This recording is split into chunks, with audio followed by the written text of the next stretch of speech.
As the Tournament of Souls begins to wind down, Damian Wayne ends up uncovering some dark secrets about his own family legacy. What'll happen next? Well, let's hop into the pages of Robin issue number 7 and find out together, shall we? So then, picking up directly from where the last issue left off, Damian had brilliantly managed to get the impulsive Respawn to hit him into Mother's soul so he could steal her very important book. Respawn's not stupid though, he knows when he's being played and as such has come to get a little revenge on Damian. In fact, the former Robin almost takes off his mask and sees who he actually is under it. Something Respawn himself very much doesn't want to happen, vowing that now is not the time for the big reveal. We do get to see a rather unique scar and white hair though. In a nice bit of continuity too, Damian takes to heart the words of his mentor Ravager from the previous issue, and that is that Respawn uses his hook chains because he's not very good at close combat. This means the former Robin is able to get in nice and close before completely yeeting Respawn off a mountain, serving him up what I think is his first death in the tournament. It's here too that Mother Soul makes her big return, trying to get her book back from Damian. It's also here we finally get some answers about her and what exactly the whole Lazarus Tournament of Souls is all about. You see, Damian read just enough of that book to finally understand the island's true nature and purpose. It seems that thousands of years ago, liquid from the Lazarus pit seeped into the very foundation of this place. That explains why all the combatants in this tournament have essentially been given extra lives like a video game, but the island feeds on every one of these deaths, making itself stronger. This also means that Mother Soul wasn't lying about the prize to be had for anyone who can win the Lazarus Tournament, that being the gift of eternal life. Of course, the fine print on that is you will live forever, but as a living weapon of the League of Lazarus. This of course still begs the question, who is Mother Soul really, and what is her connection to all of this Lazarus stuff? Well, in the previous video, you'll remember I theorized that maybe she was Talia al Ghul's mother. I was in the right ballpark, but actually off by a whole generation. As it turns out, Mother Soul's real name is Ru al Ghul. Ru means in ancient Arabic soul, so soul of the demon. She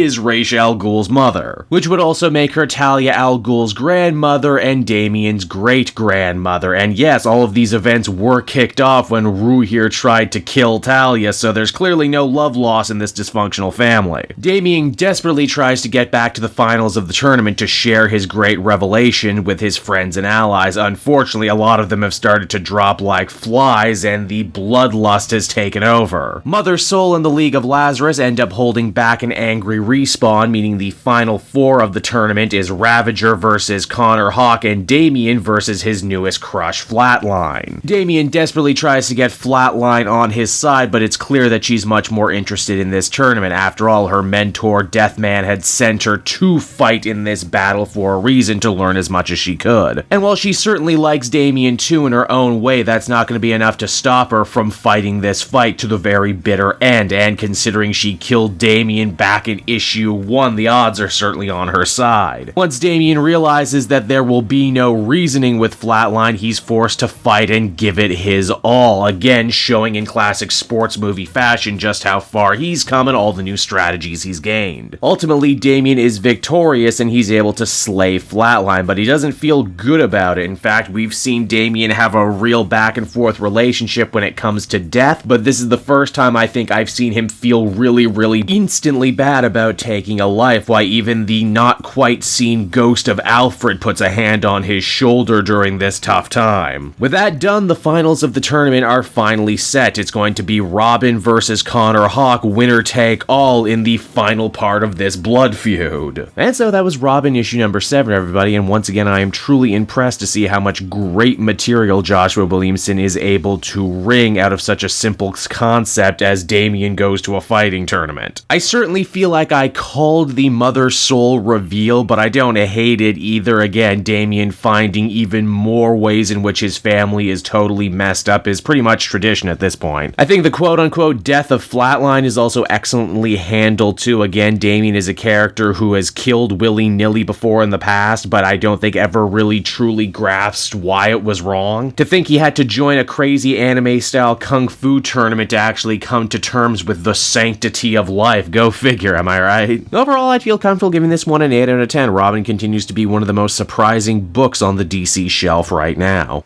Hey there everyone, it's your pal Cape Joel again, and if you're seeing my face right now, that means you watched at the end of the video, and I'll always be grateful for that. Retention helps in this crazy YouTube game, and so does becoming a patron. If you head on down to the description, you can find a link to my Patreon page.